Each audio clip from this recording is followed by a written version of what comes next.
దేవుణ్ణి ఆరాధించడానికి చిన్న వాక్యాన్ని చదువు. ఆదికాండము 16వ అధ్యాయం 7వ వచనం చదువు.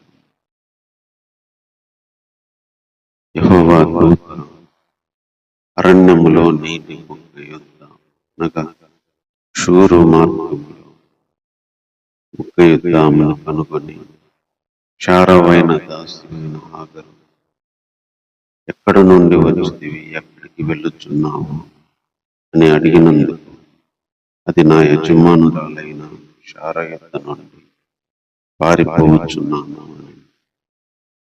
అప్పుడు యెహోవా దూత, నీ యజమానురాలు యొద్దకు తిరిగి వెళ్ళి ఆమె చేతి కింద అణిగి ఉండమని దానితో చెప్పాను. మరి యెహోవా దూత, నీ సంతానమును నిశ్చయముగా విస్తరింపచేసేదను, అది లెక్కింపలేనంత వీలు లేనంత విస్తార జనమవునని దానితో చెప్పాను. మరి యెహోవా దూత, ఇదిగో యెహోవా నీ మొరను వినెను, నీవు గర్భవతివై ఉన్నావు, నీవు నీ కుమారుని కని అతనికి ఇష్మాయేలు పేరు. అతడు అడవి గాడిద వంటి మనుషుడు, అతని చెయ్యి అందరి చేతులు అతనికి విరోధంగా ఉండును. అతడు తన సహోదరులు అందరి ఎదుట నివసించును అని దానితో చెప్పాను. అది చూచుచున్న దేవుడు నీవే అను పేరు తనతో మాట్లాడిన యెహోవా పేరు పెట్టెను. యెహోవా ఎలైన నన్ను చూచిన వాణ్ణి నేను ఇక్కడ చూచితిని కదా అని అనుకున్నాను. చిన్న మాట ప్రార్థన చేసుకున్నాను. ప్రేమ కలిగిన తండ్రి, నీకు వందనాలు ప్రభువా. కొంత సమయమునైనా మీరు ఎలాంటి దేవుడో ప్రభువా అర్థం చేసుకొని ఆరాధించడానికి కొన్ని వాక్యాలను మాకు దయచేయండి. చదువుకున్న ఈ మాటల్లో ప్రభా మీరు ఆ రోజునైనా ఎలాగనైనా తమ జీవితాల్లో సాయం చేస్తూ వచ్చారో ప్రభా, ఈరోజు కూడా మా జీవితాల్లో కూడా మీరు సహాయం చేయగలిగిన దేవుడు అని ప్రభా, ఆ రీతిగా నిన్ను స్తుతించడానికి ఈ వాక్యాన్ని మా హృదయంలోనికి నా ప్రభా తీసుకెళ్ళమని కోరు. ఈ ప్రార్థన మా రక్షకుడైన యేసుక్రీస్తు వారి నామములో ప్రార్థించి వేడుకుంటున్నాను. ఆమేన్. ఈ చదువుకున్న ఈ మాటలు అబ్రహాము మరి జీవితంలో జరిగిన సంఘటన. దేవుడు అబ్రహామును పిలిచి మరి ఒక దేశానికి మరి రమ్మంటే వచ్చాడు. తనకు సంతానం ఇస్తానని చెప్పాడు, కానీ 10 ఏళ్ళు దేవుడు చెప్పిన మాట పట్టుకొని ఉన్న సంతానం ఇవ్వలేదు. ఆ టైంలో వాళ్ళు కరువు వచ్చింది, ఐగుప్తు దేశానికి వెళ్ళారు. అక్కడ ఒక దాసి అయిన హాగర్ అనే ఆమెని మరి వాళ్ళ ఇంట్లో పనికి తెచ్చుకున్నారు. అప్పుడు ఈ అబ్రహాము భార్య శారా మరి మరి దేవుడు మనకు ఇంకా పిల్లలు ఇవ్వలేదు కాబట్టి 10 ఏళ్ళయింది ఇక్కడికి వచ్చి. మరి శారా చెప్తుంది అబ్రహాం 10 ఏళ్ళయింది, మరి ఈ దాసితో అన్న వెళ్ళు, దేవుడు ఆ విధంగా మనకు సంతానం ఇస్తాడని చెప్పినప్పుడు అబ్రహాం ఆమెతో పోయినప్పుడు ఆమె గర్భవతి. శారానే పంపించింది తన దాసి దగ్గరికి అబ్రహాం. ఎప్పుడైతే ఈ దాసి గర్భవతి అయిందో, పని మనిషి గర్భవతి అయింది, అప్పుడు యజమానురాలు ఆమె దృష్టికి నీచంగా కనపడింది. అంటే యజమానురాలైన శారా మరి కొంచెం తక్కువగా చూసినట్టు మరి రాయబడింది. అది శారా జీర్ణించుకోలేకపోయింది. అంటే తనకు రాకుండా మరి ఆమెకు వచ్చిన గర్భాన్ని బట్టి లేదా ఆమె అతిశయించదాన్ని బట్టి మరి శారా మరి జలసిగా ఫీల్ అయింది. అబ్రహాంతో చెప్పింది, ఆమెను వెళ్ళగొట్టమని. అప్పుడు అబ్రహాం ఈ శారా మాట విని ఆ దాసిని పంపించేస్తారు. అదే ఇక్కడ జరిగిన చరిత్ర. శారానే చెప్పింది ఆమె దగ్గరికి వెళ్ళమని. ఎప్పుడైతే ఆమె గర్భవతి అయింది, మళ్ళీ శారాకి అది నచ్చక మరి ఆమె వెళ్ళగొట్టమని చెప్పినట్టు మనకి ఇక్కడ దేవుడు రాయింది. ఆ టైంలో ఈ హాగరు, ఆమె పేరు, దాసి పేరు హాగరు మరి పారిపోతా ఉంది, వెళ్ళిపోతా ఉంది. ఎందుకంటే వాళ్ళు అక్కడ ఉండనియాలి. వెళ్ళగొట్టేసరికి మా వెళ్ళిపోతా ఉంది. ఎక్కడికి వెళ్ళాలో తెలియని పరిస్థితి, ఏం చేయాలో తెలియని పరిస్థితిలో మరి వెళ్ళిపోతా ఉంది. వెళ్ళిపోయే టైంలో దేవుని దూత ఆమెను కనుగొన్నారు. హాగరు జీవితంలో జరిగిన చరిత్ర ఇక్కడ రాయబడింది. అబ్రహాము మరి శారా మాట విని రామును వెళ్ళగొట్టినప్పుడు అరణ్యంలో పడి వెళ్తా ఉంది. మరి ఎక్కడికి వెళ్తుందో తెలియదు. ఆమె వెళ్తుంటే దేవుడు తన దూతను పంపించాడు. దేవుని దూత ఆమెను ఎదుర్కొంది. దేవుని దూత ఆమెను ఎదుర్కొని, శారదాసువైన హాగరు ఎక్కడికి పోతున్నావు అని చెప్పి అడిగాడు దూత. ఎందుకంటే అబ్రహాము మరి శారా మాటలు విని, శారా వచ్చేసి మరి శ్రమ పెట్టిందనమాట. తట్టుకోలేక పారిపోయింది.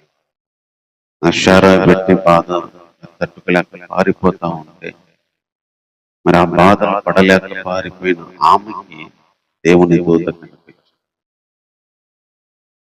దేవునికి పక్షపాతం ఉండదు. అబ్రహాము భార్య శారా, మరి దాసేమో హాగరు. వాళ్ళేమో బాధపడి శ్రమపరిచి ఆమెను వెళ్ళగొట్టారు. కానీ దేవుని దూత మాత్రం అబ్రహాము శారా దగ్గరికి రాలేదు. కానీ వెళ్ళగొట్టబడిన ఆమె దగ్గరికి, పారిపోతున్న ఆమె దగ్గరికి దేవుడు వచ్చాడు. దేవుని దూత వచ్చింది. వచ్చి శారా, నువ్వు ఎక్కడి నుండి వచ్చావు, ఎక్కడికి వెళ్తున్నావు? నిజంగా దేవుడు ఎలాంటి వాడు? ఒక వ్యక్తి జీవితంలో ఇక్కడ శారా శ్రమ బాధ తట్టుకోలేక పారిపోతున్న హాగరు జీవితంలో దేవుడు ఆమెకి ప్రత్యక్షమయ్యాడు. దేవుడు ఆమెను పలకరించి, నువ్వు ఎక్కడికి వెళ్తున్నావు, ఎక్కడి నుండి వచ్చావు అని అడుగుతున్నాడు. నువ్వు ఎక్కడికి పారిపోతున్నావు అని అడుగుతున్నాడు. దేవుడు ఎలాంటి వాడు? కొన్నిసార్లు మన జీవితంలో కొన్ని బాధలు మనం తరిమినప్పుడు, లేదా కొంతమంది మనుషులకి దూరంగా పారిపోతున్నప్పుడు, అరణ్యంలో హాగర్ లాగా ఒంటరిగా మనం బ్రతుకుతున్నప్పుడు, ఆ రోజు ఆమెకి దేవుడు ప్రత్యక్షమై, నువ్వు ఎక్కడికి వెళ్తున్నావు, ఎక్కడి నుంచి వచ్చావు అని పలకరించి మాట్లాడినట్టు రోజు అలాంటి వారితో దేవుడు మాట్లాడాడు. ఒక వ్యక్తి జీవితం అర్థం కాని పరిస్థితిలో వెళ్ళగొట్టబడుతున్నప్పుడు, ఒక వ్యక్తి జీవితం ఆగర్లాగా మరి ఎక్కడికి వెళ్ళాలో తెలియని పరిస్థితిలో మరి బయలుదేరి వెళ్తున్నప్పుడు, మరి అర్థం కాని పరిస్థితి, అరణ్యం అది, మరి నీళ్లు లేవు, అన్నం లేవు, లాంటి ఒక పరిస్థితి అది. అందులో ఆమె స్త్రీ అయినా కానీ ఆ పరిస్థితిని దేవుడు చూచాడు. ఆ పారిపోయే స్థితిని దేవుడు చూచాడు. హాగరు దగ్గరికి దేవుడు పంపించాడు తన దూతను. ఎందుకంటే శారా పెట్టిన శ్రమ, ఆమెను ఎందుకు వెళ్ళగట్టారు, అవన్నీ దేవుడు చూశాడు. చూసి హాగరు దగ్గరికి వచ్చి దేవుడు పలకరించాడు. ఈరోజు ఎవరైనా కానీ దేవునికి పక్షపాతం లేదు. శ్రమ పెట్టబడి మరి పారిపోయే పరిస్థితి వచ్చినప్పుడు, అన్యాయంగా బాధపడే పరిస్థితికి వచ్చినప్పుడు, అన్యాయంగా వేదనకి గురైనప్పుడు, ఆగర్లాగే మొదట్లో వాళ్ళే మంచిగా ఉండి షారానే చేసి తర్వాత ఆమె బాధ పెట్టి వెళ్ళగొట్టినట్టు ఇలాంటి పరిస్థితుల్లో ఎవరైతే మరి అలా ఉంటారో వాళ్ళకు దేవుడు మాట్లాడేవాడు, వాళ్ళ దగ్గరికి వచ్చేవాడు, వాళ్ళతో పలకరించేవాడు. ఆగరును దేవుడు పలకరించాడు. నిజంగా ఎంత ధన్యత. దేవుడే ఒక వ్యక్తికి వచ్చి మాట్లాడితే, దేవుడే ఒక వ్యక్తి దగ్గరికి వస్తే అది నిజంగా సంతోషం. ఆగరికి దేవుడే వచ్చి మాట్లాడితే మరి ఎంత ధైర్యం వచ్చి ఉంటుంది, ఎంత ఆనందం కలిగి ఉంటుంది. సరే, వీళ్ళు ఎల్లగొట్టినా దేవుడు నా పక్షాన ఉన్నాడు, వీళ్ళు మరి శ్రమ పెట్టిన దేవుడు నాతో వచ్చి మాట్లాడుతున్నాడని ఆగరు ఆ రోజు చాలా సంతోషంగా మరి ఫీల్ అయ్యి ఉంటుంది.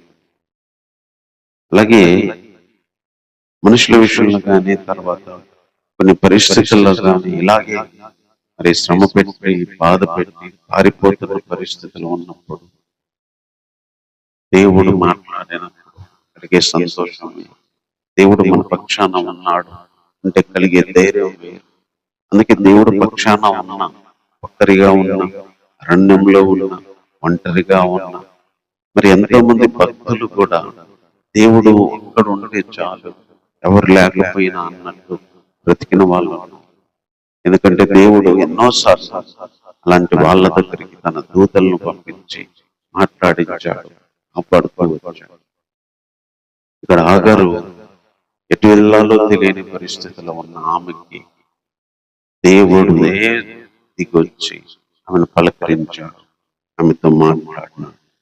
తర్వాత మాట్లాడి ఏం చెప్తున్నాడంటే, నువ్వు వెళ్ళి శారా దగ్గరికే వెళ్ళు, ఆమె కింద అణిగి ఉండు, నీ సంతానాన్ని నిశ్చయముగా విస్తరింపజేస్తా, అది లెక్కింప వీలు లేనంత విస్తారమవుతుంది అని చెప్తున్నాడు. దేవుడు మాట్లాడి పలకరించడమే కాదు, ఆమెకి ఏం చెప్తున్నాడు అంటే సలహా ఇస్తున్నాడు. నువ్వు మళ్ళీ శారద దగ్గరకే వెళ్ళి అణిగి ఉండి, నేను నీ సంతానాన్ని కూడా విస్తరింపజేస్తాను, నీ సంతానం కూడా లెక్కింపలేనంత వీలుగా ఉంది, లెక్కింప వీలు లేనంత ఎక్కువైంది అని చెప్తున్నాను. అంటే దేవుడు ఇక్కడ ఆగరికి సలహా ఇచ్చాడు, నువ్వు పారిపోయి ఎక్కడికి పోతావు, శ్రమలు పెడుతున్నారని, ఇబ్బంది పెడుతున్నారని వెళ్ళిపోతున్నావు, వద్దు, మళ్ళీ అక్కడికి అణిగి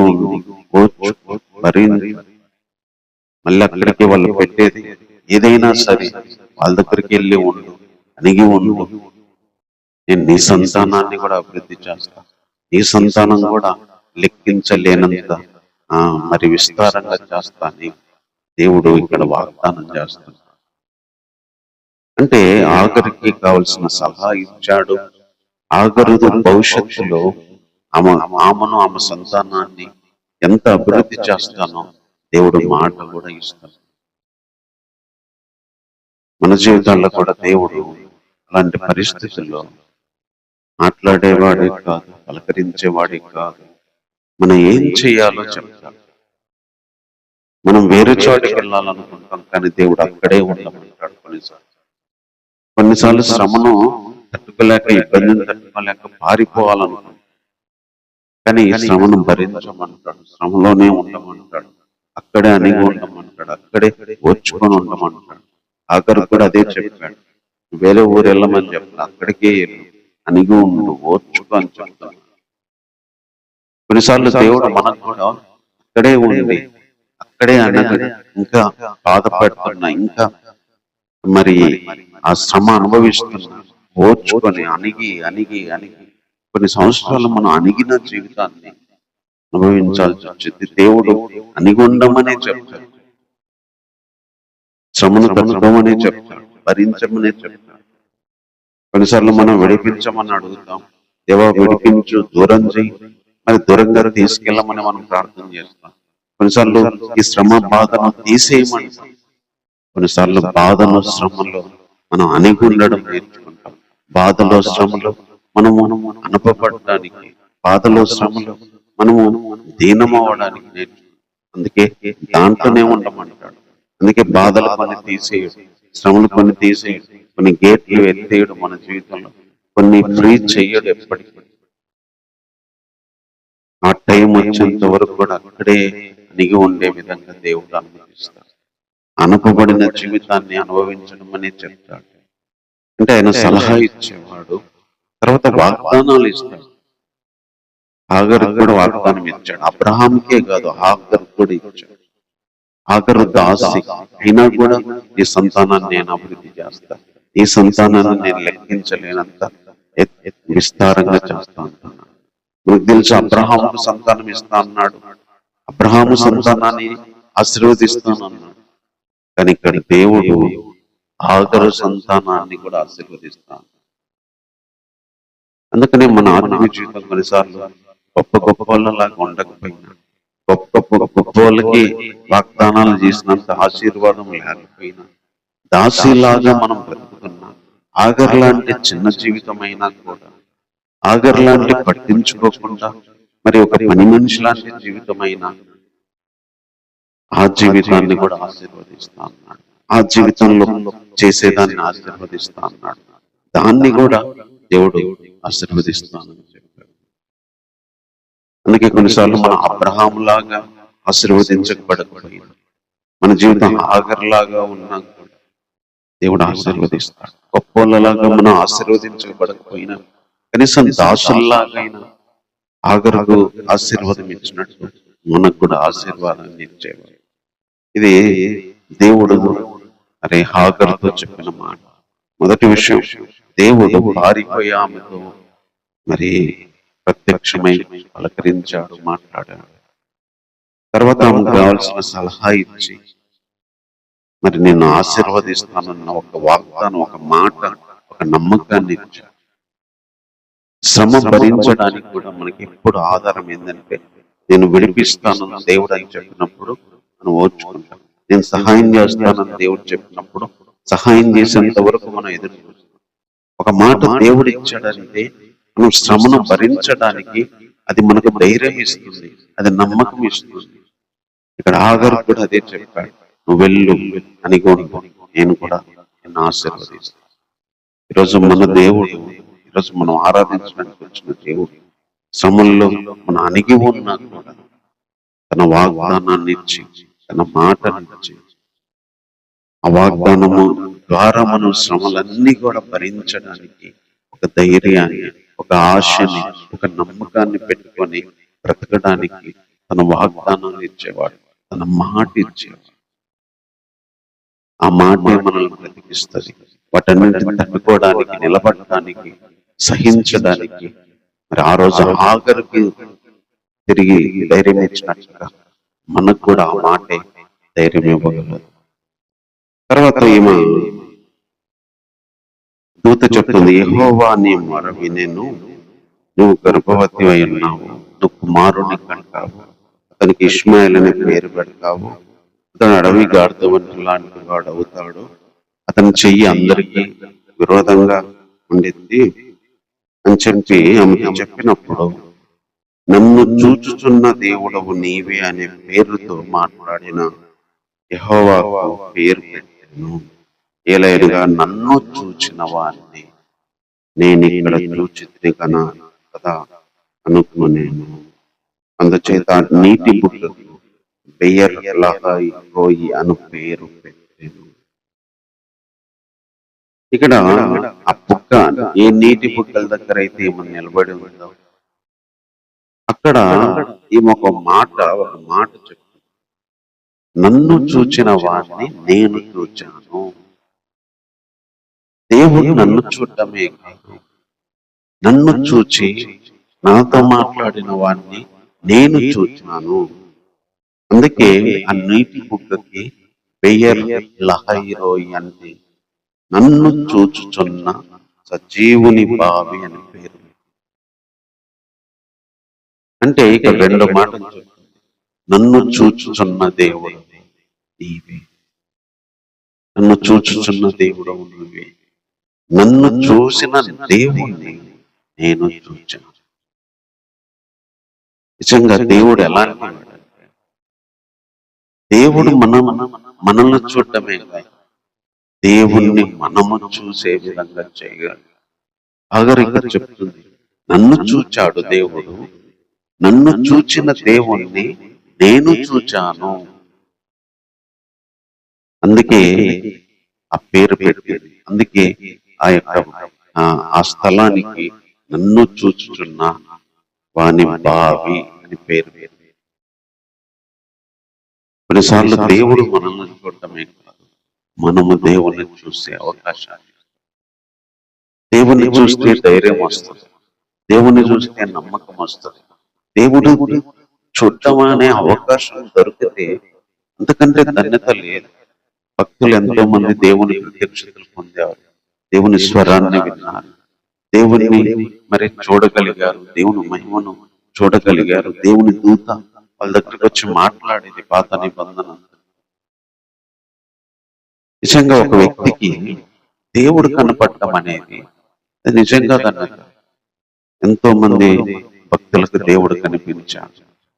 నన్ను చూచిన వాడిని నేను చూచాను, నాతో మాట్లాడిన వాడు దేవుడు అని చెప్పి ఆ రోజు ఎంతో మంది వారు కన్ఫర్మ్ చేసుకున్నారు, నిర్ధారించుకున్నారు. ఆగరు ఇక్కడ ఏం చెప్తుందంటే, నన్ను చూచిన దేవుడిని నేను చూచాను. నన్ను చూచుతున్నది నువ్వే, నన్ను చూసిన నిన్ను నేను చూచాను. నిజంగా దేవుణ్ణి మనం చూడటం అనేది మన ధన్యత, దేవుణ్ణి ఎరగడం అనేది మన ధన్యత. కొన్నిసార్లు దేవుడు మనతో మనల్ని చూడటమే కాదు, దేవుడు చూస్తుంటాడు, అది మనకు తెలియదు. అదే మనము దేవుణ్ణి చూస్తే ఆనందం లేదు. దేవుడు ఎప్పుడు తన దృష్టి మన మీద ఉంచుతాడు. దేవుని కన్ను దృష్టి ఎప్పుడు మన మీద ఉంటది, దేవుని యొక్క ఆలోచన ఎప్పుడు మన మీద ఉంటుంది. కానీ మనకు తెలియదు కదా. అదే మనము దేవుని చూస్తే, దేవుడు మాట్లాడేది చూస్తే, దేవుడు ప్రత్యక్షమైనది చూస్తే, దేవుడు కనిపించింది చూస్తే అసంతోషం వేరు, ఆనందం వేరు. ఇక్కడ ఆగర్ ఏం చెప్తుందంటే, నాతో మాట్లాడిన వాడిని, నన్ను చూచిన వాడిని నేను చూచాను. నన్ను చూసిన వాడిని నేను చూచాను. అబ్రహాము ఎట్లా దేవుణ్ణి మాట్లాడితే మరి అలాంటి సహవాసం కలిగి ఉన్నాడు. ఇక్కడ ఆగర్ చెప్తుంది, నేను దేవుణ్ణి చూశాను, నన్ను చూసి నాతో మాట్లాడి నాకు వాగ్దానాలు చేసి నాకు సలహాలు చెప్పి నాతో ఇవన్నీ చేసిన వాడిని నేను చూచాను. అందుకే ఈ స్థలము నన్ను చూచిన వాని బావి అని పేరు పెట్టి. దేవుడు మనల్ని చూడటమే కాదు, మనము దేవుణ్ణి చూసే విధంగా, దేవుని శక్తిని చూసే విధంగా, దేవుని మహిమను చూసే విధంగా దేవుడు అవకాశం ఇస్తాడు. చూడడం అంటే ఏదో వచ్చి ఒక ప్రత్యక్షమై ఒక వెలుగులాగా ఉండడం కాదు. మన పనుల్లో దేవుడు ఉంటాడు, మన ఆలోచనలో దేవుడు ఉంటాడు, వాక్యంలో మాట్లాడేటప్పుడు దేవుడు మనం చూడగలుగుతాం, ఆయన మహిమను మనం చూడగలుగుతాం, ఆయన స్వరాన్ని మనం వినగలుగుతాం, మన ఆ ఫీలింగ్ లో దేవుణ్ణి మనం చూడగలుగుతాం. దేవుడు మనతో ఉన్నాడు, దేవుడు నాతో ఉన్నాడు, దేవుడు మాట్లాడుతున్నాడు అని మనకు అనిపిస్తుంది. ఆగరు ఆ రోజు అనిపించినట్టు, నన్ను చూసిన వాడిని నేను చూచాను అని, నా దేవుణ్ణి నేను చూశాను, నా దేవుడు నాతో మాట్లాడుతున్నాడు, నా దేవుడు నాతో ఉన్నాడు, నా దేవుడు నన్ను నడిపిస్తున్నాడు అని చెప్పి ధైర్యంగా మనం దేవుని అనే గొప్ప అవకాశాన్ని దేవుడు మనకి ఇస్తాడు. ఇక్కడ ఆగరు జీవితంలో దేవుణ్ణి చూడగలగడానికి ఆమెకు అవకాశం ఇచ్చాడు. అందుకే ఈ రోజు మనం కూడా శ్రమ పెట్టబడి పారిపోతూ ఆగర్లాగా మరి అరణ్యంలో మరి ఒంటరిగా ఏడుస్తూ బ్రతుకుతున్న బ్రతుకులో ఉంది. దేవుడే వచ్చి పలకరించాడు, మాట్లాడాడు. ఎక్కడికి వెళ్తున్నా, ఏమైంది అని చెప్పి దేవుడే వచ్చి అడిగాడు. తర్వాత ఏం చెయ్యాలో దేవుడే వచ్చి చెప్పాడు. నువ్వు తిరిగి అక్కడికి వెళ్ళి ఉండు, అని ఉండు, నేను నిన్ను ఆశీర్వదిస్తాను, నువ్వేం భయపడద్దని చెప్పాడు. తర్వాత దేవుణ్ణే చూస్తాం ఆమెకు అవకాశాలు. నిజంగా ఇలాంటి పరిస్థితుల గుండా వెళ్ళినప్పుడు ఒక దాసి ఒక అన్యురాలైన ఓ యోగ్యత లేని ఒక వ్యక్తికి దేవుడు కనిపించి ఒక వ్యక్తి మాట్లాడినట్టుగా, ఒక స్నేహితుడు మాట్లాడినట్టుగా, మరి ఎవరు ఆమెకు లేరు, తన జనము లేరు, తన తల్లిదండ్రులు లేరు. ఎక్కడ ఐగుప్తులోంచి తెచ్చుకున్నారు అబ్రహాము, శారా ఆమెని. ఇప్పుడు ఎక్కడికి వెళ్ళాలో తెలియదు. మరి ఉన్న తెచ్చుకున్న వాళ్ళు కూడా పంపించేశారు. అలాంటి ఒక నిస్సహాయమైన వ్యక్తికి దేవుడు మాట్లాడి, దేవుడు పలకరించి, దేవుడు వాగ్దానాలు ఇచ్చి, దేవుడే కనపడి ఆమెను ధైర్యంతో నింపినాడు. ఆమె జీవితాన్ని ముందుకు తీసుకెళ్లే అవకాశం ఇచ్చాడు. ఆమె తిరిగి వెళ్ళింది, వాళ్ళ దగ్గర ఉంది, మళ్ళీ కుమారుని కలిగింది, ఏరు పెట్టింది. మళ్ళీ తన జీవితం అంతా మళ్ళీ సంతోషంగా దేవుడు ముందుకు తీసుకెళ్ళాడు. ఈరోజు ఆగర్లాగా మరి శ్రమతో వేదంతో పారిపోయి ఒంటరిగా బ్రతికే బ్రతుకులలో ఉన్న ఒక దాసి లాంటి బ్రతుకులో ఉన్న ప్రతి వ్యక్తికి దేవుడు సహాయం చేయగలడు, దేవుడు మాట్లాడగలడు, దేవుడు అలాంటి దగ్గరికి రాగలడు.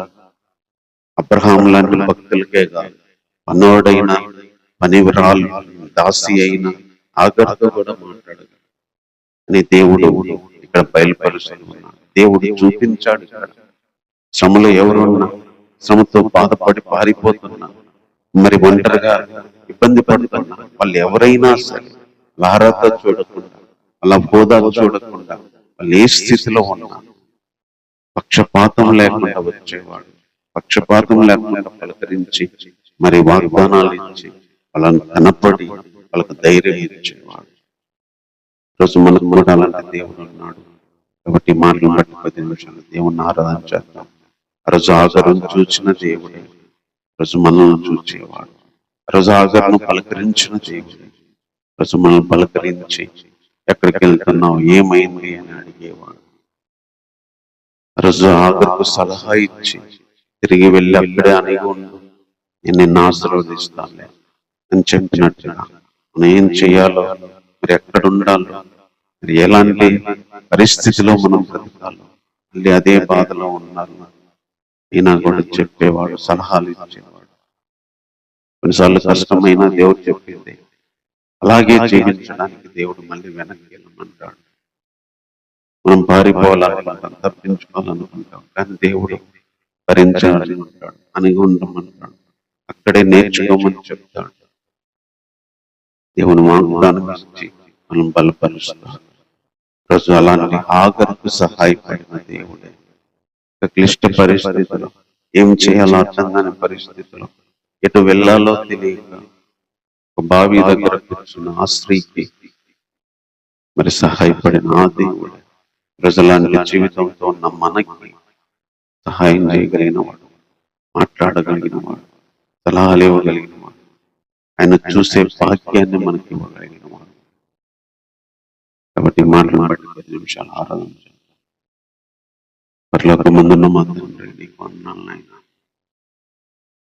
ప్రభా, అబ్రహాం లాంటి భక్తులని కాదు, ఆగర్ లాంటి దాసులు కూడా ప్రభా మరి శ్రమ పడినప్పుడు దేవా మీరు ఆగరుకు ప్రత్యక్షమై మాట్లాడినారు నాయన.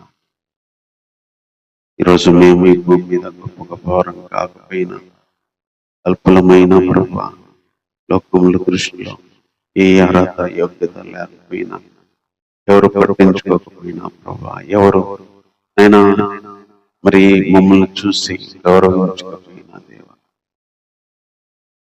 నేను నువ్వు పట్టించుకునే దేవుడు, నీకు పక్షపాతమే లేదు. అబ్రహాంతో మాట్లాడే దేవుడివి, ఆగరుతో కూడా మాట్లాడేవాడు, గొప్ప గొప్ప భక్తులతో మాట్లాడిన వాడు, నేను బలహీనమైన అల్పమైన విశ్వాసాలతో కూడా మాట్లాడేవాడు. రోజులంటే గొప్ప దేవుడు నైనా, బాధ ఎవరు పడినా కూడా నైనా వారి దగ్గరకు వచ్చి పలకరించేవాడు, ఏమైందని తెలుసుకునేవాడు, ఏం చెయ్యాలో ఆలోచనలు సలహాలు ఇచ్చేవాడు, నేనున్నాను ఆశీర్వదిస్తాలే అని వాగ్దానాలు ఇచ్చేవాడు, నిన్ను చూసే భాగ్యాన్ని ఇచ్చేవాడు. ప్రభా, ఎవరు చూడట్లేదనుకున్న పరిస్థితి ఆఖరిది, దేవుడే నన్ను చూస్తున్నాడు, దేవుణ్ణే నేను చూస్తున్నానని ఆమెను ప్రభా ఆ స్థితికి తీసుకొచ్చావు నైనా.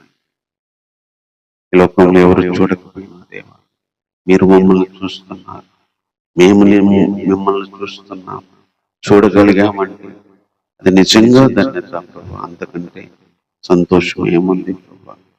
ఎవరు చూడకపోయినా నన్ను చూసే దేవుడు అని చెప్పి ఆ రోజు నన్ను చూస్తున్న దేవుడవు నువ్వు అని పేరు పెట్టింది నాయన. నన్ను చూచుచున్న దేవుని బావి ఇది అని పేరు పెట్టి, నన్ను చూచిన వాడిని నేను ఇక్కడ చూచాను అని తన జీవితంలో ఒక మర్చిపోలేని అనుభవాన్ని నేను సొంతం చేసుకుంది ప్రభా. కొన్ని పరిస్థితుల్లో మేము కూడా నిన్ను చూడగలగాలి ప్రభా. నిన్ను చూస్తాము ఆయన. మీరు మమ్మల్ని చూసినప్పుడు మేము నిన్ను చూస్తాం. అది నిజంగా మాకు సంతోషం దేవ.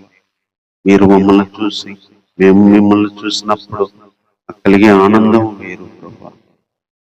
ఎవరు మమ్మల్ని చూసినా చూడకపోయినా ప్రభా, మేము ఎవరిని చూసినా చూడకపోయినా నిన్ను చూడగలగడం, నువ్వు మమ్మల్ని చూడగలగడం, అది ఎంతో గొప్ప ధన్యత దేవ.